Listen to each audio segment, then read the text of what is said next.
الفاتحة. بسم الله.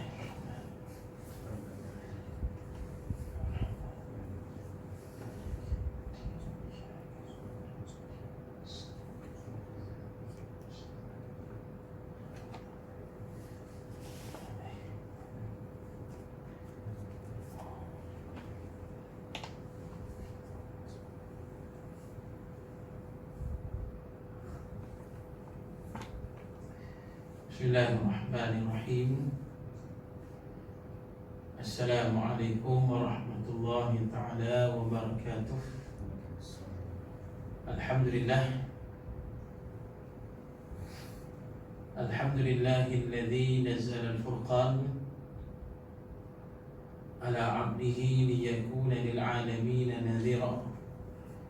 Walladzi arsala rasulahu bil huda wa dinil haqq ليظهره على الدين كله ولو كره الكافرون.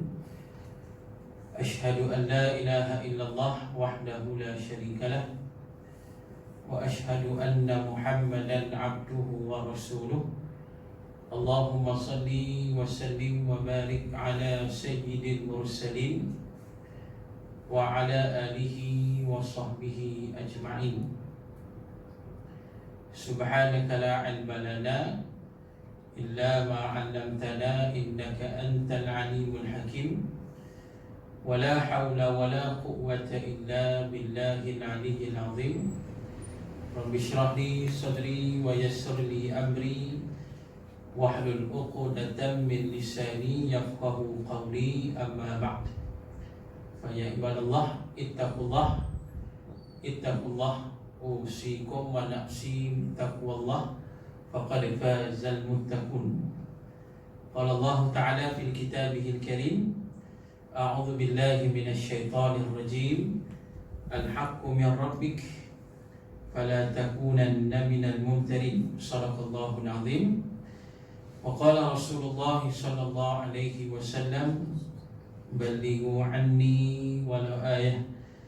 Tuan-tuan muslimin dan muslimat yang mudah-mudahan dirahmati oleh Allah, alhamdulillah kita bersyukur pada Allah.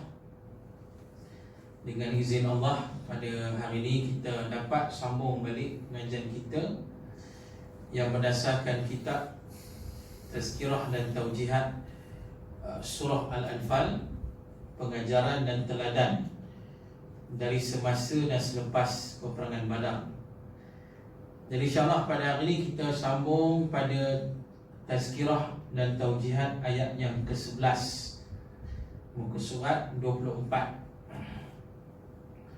Tazkirah dan Taujihat ayat yang ke-4, muka surat 24. Firman Allah: A'udzu billahi minasyaitonir rajim.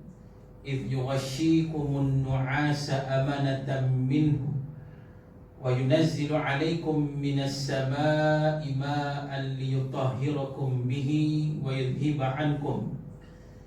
ويذهب عنكم رجز الشيطان وليربط على قلوبهم ويثبت به الأقدام. Yang bermaksud, ingatlah ketika kamu diliputi rasa mengantuk, yang merupakan anugerah perasaan ketenangan dari Allah.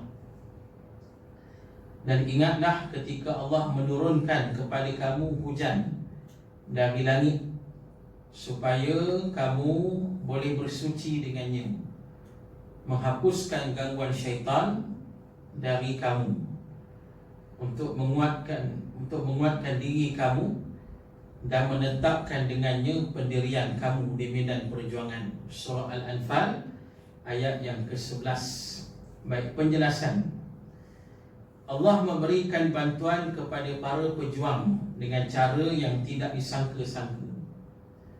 Hal ini mestilah diyakini oleh orang Islam, kerana kemenangan dalam Islam bukanlah dengan kekuatan material, tetapi dengan bantuan dari Allah.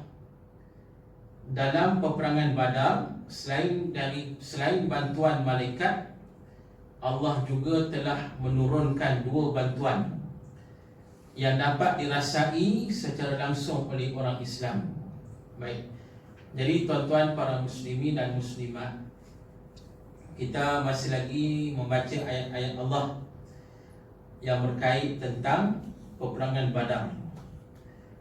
Jadi pada ayat yang lepas, ayat yang sebelum, Allah Ta'ala menerangkan bagaimana datangnya pertolongan, bantuan daripada Allah Subhanahu Wa Ta'ala. Kita membaca dalam hadis-hadis Nabi sallallahu alaihi wasallam, apabila saja berlaku peperangan Badar, maka Nabi sallallahu alaihi wasallam bersungguh-sungguh bermunajat dan berdoa kepada Allah. Di antaranya doa Nabi sallallahu alaihi wasallam, Allahumma anjizli ma wa'adatani, Allahumma ati ma wa'adatani, Allahumma in tuhlika hadhihi al-'isabah min ahli al-Islam la tu'bah fil ard. Ya Allah, berikanlah kemenangan yang telah Engkau janjikan kepada aku. Ya Allah, jika kalah dan musnah kumpulan ini dari kalangan orang Islam, Engkau tidak akan disembah di muka bumi ini. Hadis sahih riwayat Imam Muslim. Jadi riwayat menjelaskan pada kita, Nabi bersungguh-sungguh berdoa pada Allah, bermunajat pada Allah, dengan Nabi mengangkat tangan setinggi-tingginya. Dan pada masa itulah Abu Bakar As-Siddiq radhiyallahu anhu melihat keadaan Nabi, dia memeluk Nabi sallallahu alaihi wasallam. Dan dia berkata ke Nabi, cukuplah ya Rasulullah, cukuplah ya Rasulullah, pasti Allah Ta'ala akan membantumu. Nak menunjukkan betapa Nabi bersungguh-sungguh berdoa pada saat itu. Dan akhirnya datanglah pertolongan daripada Allah berdasarkan ayat dalam surah Al-Anfal ini, ayat yang ke-9 dan yang ke-10. Allah Ta'ala berfirman, istastaghithuna rabbakum fastajaba lakum anni mumiddukum bi alfin minal malaikati murdifin. Ingatlah ketika mana kamu memohon pertolongan kepada Tuhan kamu, lalu Allah memperkenankan permohonan kamu dengan firman-Nya, sesungguhnya aku akan membantu kamu dengan 1000 bala tentera dari malaikat yang datang berturut-turut. Jadi maknanya Allah turunkan pertolongan berbentuk diturunkan para malaikat Allah sebagai tentera Allah. Yang mana ada satu riwayat dalam hadis yang sahih riwayat Imam Al-Bukhari menceritakan pada kita sahabat Nabi yang juga pakcik Nabi sallallahu alaihi wasallam, itu Al-Abbas bin Abdul Muttalib radhiyallahu anhu. Jadi Al-Abbas masa perang Badar ni dia belum Islam. Masa perang Badar dia duduk dengan kumpulan tentera musyrikin. Masa tu dia belum Islam lagi. Jadi dia menceritakan macam mana keadaan yang berlaku masa perang Badar ni. Dia kata bila duk perang Badar ni, dia cerita bagaimana dia terdengar satu suara yang kuat dari langit. Suara tu kata, majulah Al-Haizum. Al-Haizum ni ialah kuda malaikat Jibril. Tu mana terdengar dekat langit tu. Terdengar ada orang duk kata, cepat majulah ke hadapan wahai Al-Haizum. Al-Haizum ialah kuda malaikat Jibril. Dengar suara tu jelas, dia kata. Dan pada waktu yang sama tiba-tiba tentera musyrikin ada yang tercampak jauh dan mati macam tu saja. Nak menunjukkan pada saat itu dah datang pertolongan daripada Allah Subhanahu Wa Ta'ala. Datangnya diturunkan para malaikat untuk membantu tentera Islam dalam perang Badar itu. Jadi ayat yang kita baca hari ini, ayat yang ke-11 pula, Allah masih menceritakan pasal bentuk-bentuk pertolongan Allah kepada tentera Islam, kepada pejuang Islam di medan Badar. Diterangkan tadi yang mana Allah turunkan pada kali ini dengan 2 bentuk bantuan, iaitu yang pertama mengantuk yang bersangatan sehingga tentera Islam tertidur. Yang kedua, turunnya hujan bukan pada waktu kebiasaannya. Baik, dihurai dulu. Allah telah memberikan 2 bukti nyata yang mereka dapat rasakan sendiri, sebelum meletusnya peperangan sebagai bukti yang meyakinkan mereka bahawa bantuan Allah telah pun tiba. Jadi dua bentuk bantuan ni datang sebelum berlakunya peperangan. Ni tadi malaikat datang yang duk cerita tadi ketika berlaku perang. Bantuan yang kita baca ni pula bantuan yang datang sebelum berlakunya peperangan. Dua bentuk bantuan. Yang pertama, mengantuk tertidur. Yang kedua, hujan tiba-tiba. Baik, huraian ni. Bantuan mengantuk.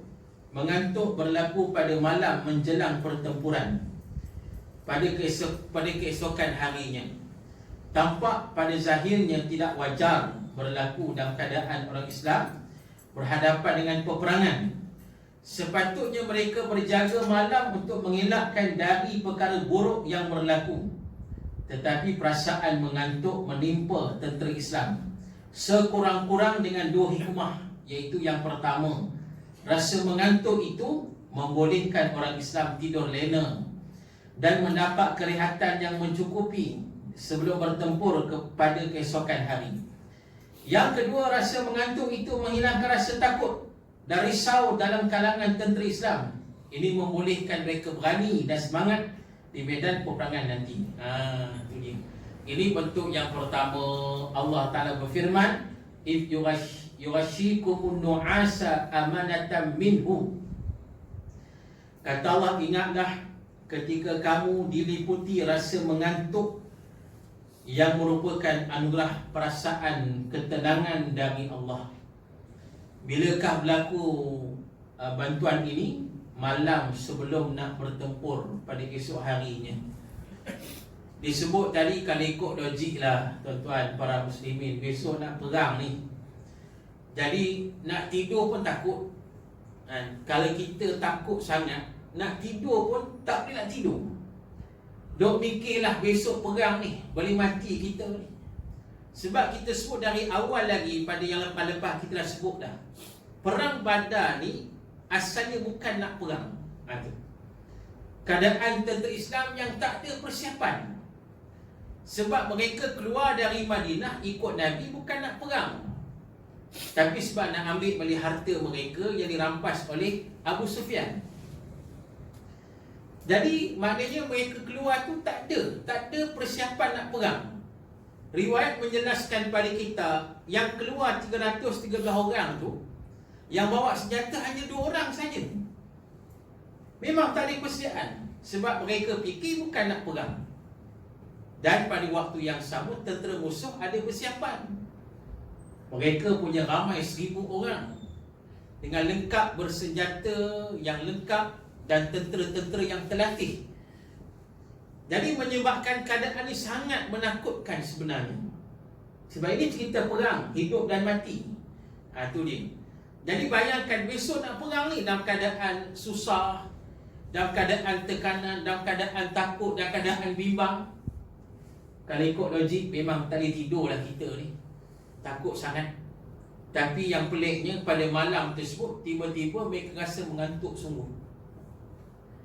Mengantuk menghinggakan mereka tertidur, seluruhnya tertidur. Itu dia, ni kata kuasa Allah ni. Allah beri mereka tidur. Sebab tidur ni dapat menghilangkan tekanan.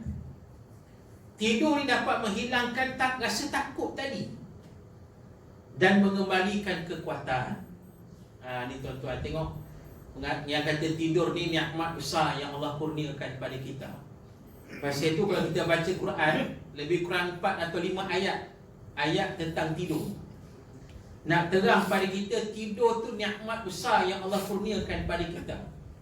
Bila kita baca surah An-Naba juzuk yang ke-30, bila Allah listkan 9 nikmat yang paling besar, antaranya apa? Waja'alna naumakum subata, kata Allah. Allah jadikan tidur ni sebagai rehat kita. Kalau kita tak boleh tidur tuan-tuan, kita akan jadi masalah. Jadi tak tenteram, jadi stres, jadi tak sihat, macam-macam. Jadi tidur tu nikmat besar yang Allah kurniakan pada kita. Jadi Allah tidurkan mereka. Allah tidurkan mereka pada malam tu. Semua pakat tidur belaka. Jadi hilanglah rasa takut mereka, rasa bimbang mereka, letih mereka hilanglah tuan-tuan. Letih sungguh ni. Dalam puasa asalnya sampai Nabi arahkan buka puasa. Tu dia. Hadis sahih menyatakan Nabi sebuka puasa Ramadan ni sebab letih sangat. Keletihan yang amat sangat, ketakutan yang amat sangat. Jadi bila mereka tidur, menyebabkan mereka rasa hilang keletihan, hilang rasa takut, rasa bimbang, macam-macam ni hilang. Dan menyebabkan mereka jadi semangat balik, dan bangun dari tidur jadi semangat balik, bertenaga dan sebagainya lah tuan-tuan. Baik. Sayyidina Ali bin Abi Talib radhiyallahu anhu menjelaskan bahawa pada malam peperangan itu para sahabat semuanya tertidur melainkan Rasulullah sallallahu alaihi wasallam sahaja yang berada di bawah pokok melakukan salat dan bermunajat hingga ke pagi. Secara logiknya, kenapa perkara itu berlaku? Kerana sepatutnya mereka berdebar untuk bertempur dalam peperangan buat pertama kalinya dengan kelengkapan yang tidak seberapa. Namun siapa sangka bantuan Allah menerusi rasa mengantuk yang telah membantu persediaan emosi orang Islam sebelum menghadapi peperangan. Jelas. Kata Sayyidina Ali, sebelum dia tertidur, dia kata semua sahabat tidur melainkan Nabi SAW. Jadi maknanya malam tu hanya Nabi saja yang tak tidur. Seluruh sahabat Nabi pakat tidur belaka, ditidurkan oleh Allah. Nabi tak tidur pasal apa? Sebab Nabi di bawah pokok pada masa itu melakukan solat dan munajat sepanjang malam sampai pagi. Tu dia. Jadi itu nak kata kekuatan tu, kekuatan Islam, kekuatan yang ditunjukkan oleh Nabi SAW, yang bermaksud pada waktu yang sama kena kuatkan munajat, pergantungan yang penuh kepada Allah Subhanahu wa taala. Jadi bayangkan Nabi tak tidur di sepanjang malam, tak putus-putus bermunajat, berdoa kepada Allah. Dan Allah berikan kerehatan kepada para sahabat Nabi ridwanullah alaihim ajma'in. Macam disebut tadi lah, dia kata sama. Kalau ikut logik dengan berdebar, patut kali tidur lah, tapi boleh tidur juga. Ini Allah tidurkan. Macam kita baca surah Al-Kahfi, kan sama. Surah Al-Kahfi, 7 orang pemuda yang ditidurkan oleh Allah selama 309 tahun. Lagi dahsyat lah. Allah tidurkan mereka selama 309 tahun. Pasal apa mereka ni ditidurkan oleh Allah? Sebab Allah nak selamatkan mereka. Nak selamatkan mereka daripada raja yang zalim, raja yang syirik, yang nak membunuh mereka. Jadi mereka menyuruh dalam gua, dan Allah tidurkan mereka selama 309 tahun. Tu. Ni kuasa Allah. Dan bila saja mereka bangun, mereka tertanya-tanya berapa lama mereka tidur. Tertanya-tanya mereka di berapa lama tidur kita ni. Ada yang kata mungkin setengah hari kot, ada kata sehari kot paling lama. Rasa macam tu. Sebab bangun ni segar je badan ni, rasa sihat je. Hilang letih. Duk fikir mungkin kita tidur paling lama pun sehari kot. Duk fikir gitu. Padahal kata Allah bukan sehari, bukan setengah hari, tapi 309 tahun. Ni kuasa Allah. Jadi pasal itu kalau kita payah nak tidur, kena minta pada Allah. Kalau kita ada insomnia, payah nak tidur, susah nak tidur, kena minta pada Allah. Usaha memang kena usaha lah. Kena cari punca, kena ubat ke apa benda kan. Jadi bila kita nak usaha, kena minta pada Allah, berdoa. Sebab yang kata mengantuk semua ni Allah yang beri. Yang kata tidur ni Allah yang beri nikmat untuk kita. Jadi mintalah pada Allah, insya-Allah Allah akan beri. Baik, seterusnya bantuan hujan. Hujan bukanlah suatu kelaziman di tanah Arab. Apabila ia turun, ini bermakna hujan itu adalah sesuatu yang luar biasa. Itu semua adalah bantuan dari Allah. Kerana orang Islam pada awalnya berada dalam kedudukan yang tidak strategik. Kawasan air dikuasai oleh tentera musyrikin. Manakala sebaliknya tentera Islam berada pada kawasan yang berpasir yang menyusahkan pergerakan mereka. Hal ini mengusarkan orang Islam, apatah lagi dengan peranan bisikan syaitan yang menanamkan keraguan kepada tentera Islam dan melemahkan semangat mereka. Itu dia. Yang mana tuan-tuan para muslimin, bentuk bantuan yang kedua yang Allah berikan pada tentera Islam di medan Badar ini ialah turunnya hujan. Yang padahal hujan ni satu yang luar biasalah di tanah Arab. Payah nak hujan, tiba-tiba turun hujan. Jadi apatah lagi tuan-tuan para muslimin, masa perang Badar ni berlaku, kedudukan tentera Islam ni tempat yang tidak strategik. Mereka terpaksa berkampung di kawasan berpasir, tak ada sumber air, dan musuh kuasai tempat air. Ni dia. Kalau kita baca sejarah tuan-tuan, sejarah tentera ni, peperangan ni, jadi bila saja peperangan ni, yang paling menguntungkan bila kumpulan tentera menguasai tempat air. Jadi kebiasaan kalau perang, kalau mana-mana dapat kuasai tempat air, mereka boleh menang. Sebab mereka menguasai tempat yang strategik. Dan pada masa itu tentera Islam, mereka berada pada tempat yang tak strategik. Tak ada air, berpasir lagi, nak gerak punya susah. Yalah, tanah berpasir, pijak tenggelam kaki tuan-tuan. Susah nak bergerak, jalan payah, letih, penat, air pula tak ada. Bayangkan. Jadi bila dah jadi macam tu para muslimin dan muslimat, setan pun kacau lah. Setan pun main peranan, duk bisik, duk takut-takutkan tentera Islam. Ini kerja setan.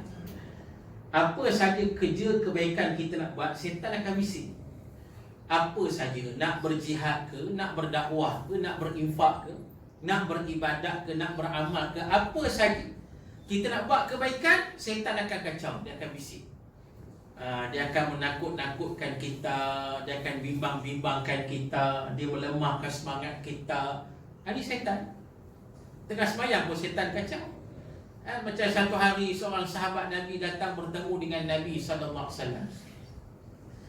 Sahabat Nabi ni kata, "Ya Rasulullah, bila aku sembahyang saja setan kacau aku," dia kata. Dia dah start sembahyang Allahu Akbar, dia dah start solat ni, setan kacau. Setan duk bisik, duk kacau hati aku, duk kacau, hilangkan fokus aku nak solat ni.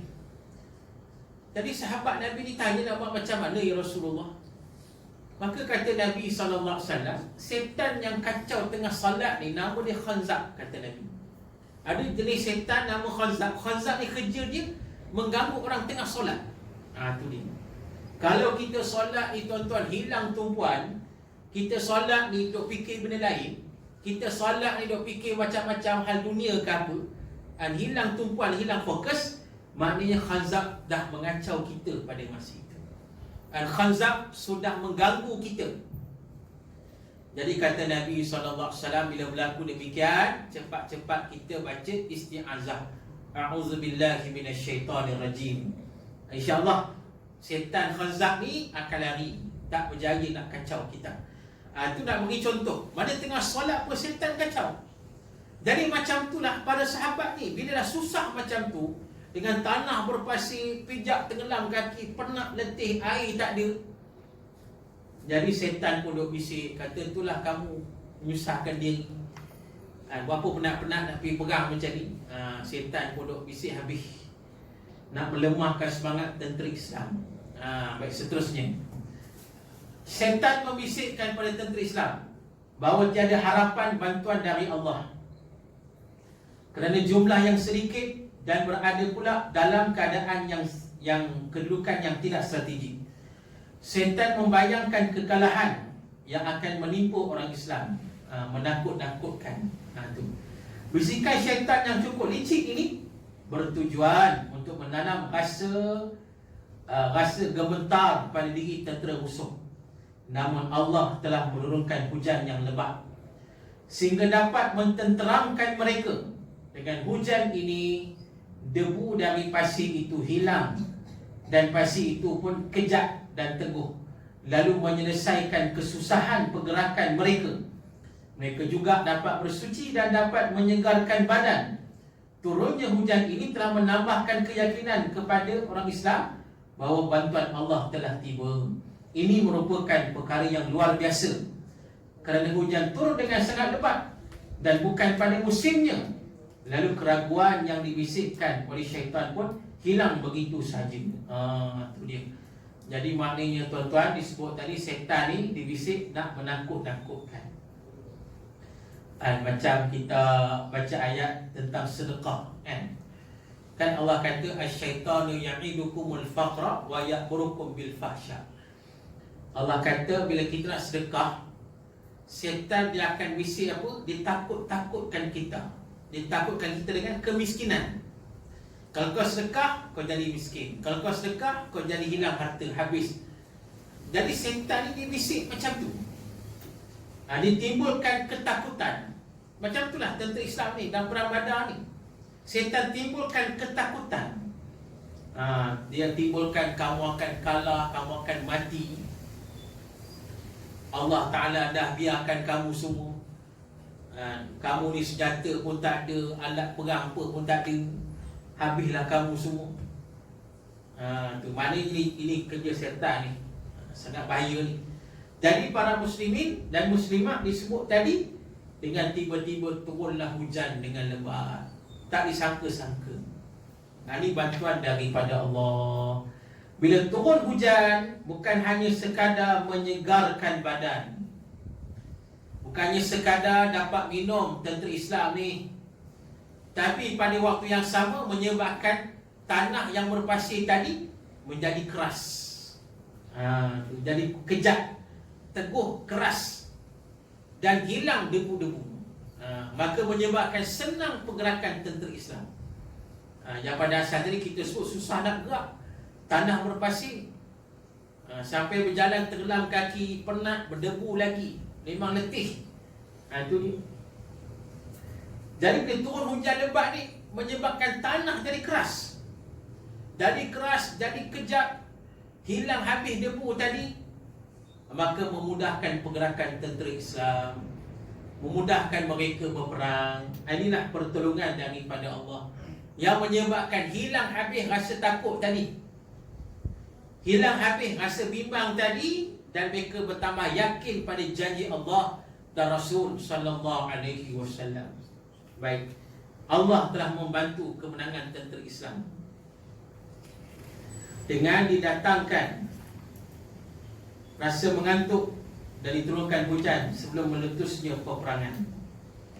Ini telah memberikan kekuatan mental dan fizikal kepada tentera Islam untuk berhadapan dengan tentera Quraisy.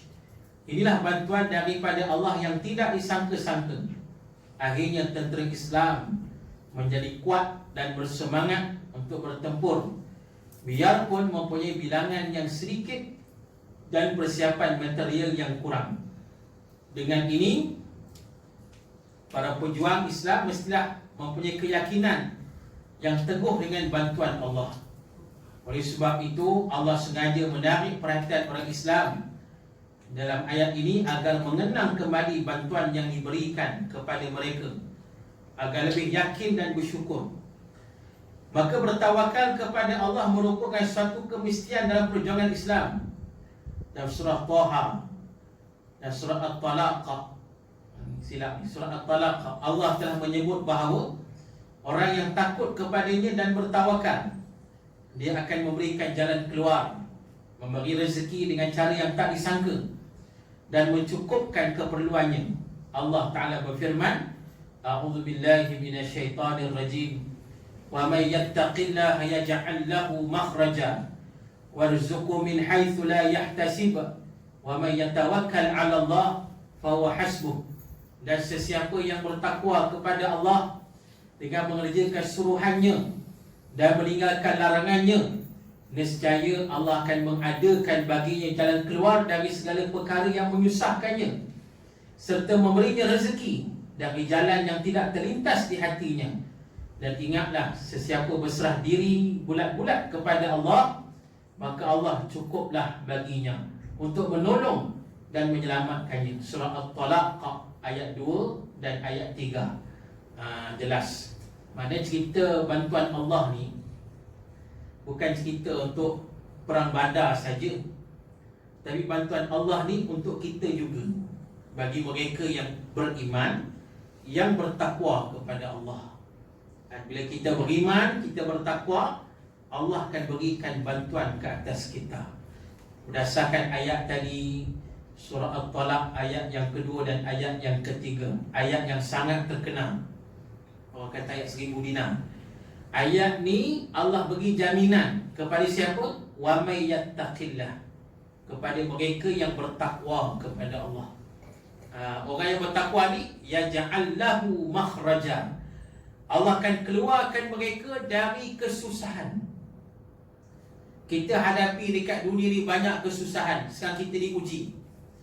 Kesusahan kita hadapi macam-macam ni, ketakutan, kebimbangan, kerisauan, macam-macam ada kita ni.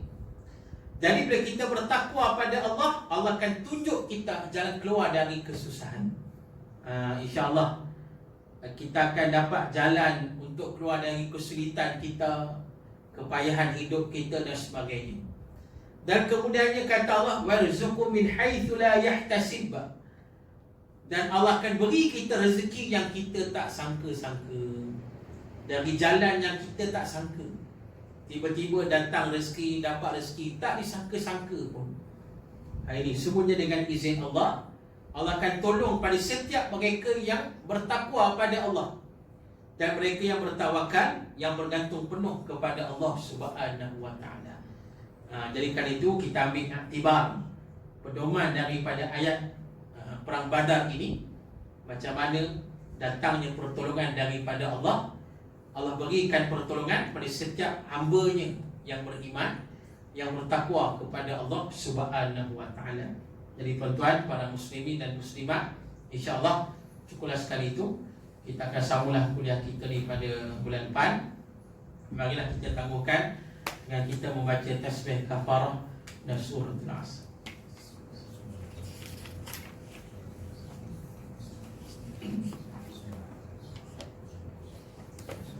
A'udzu billahi minasyaitonir rajim. Bismillahirrahmanirrahim.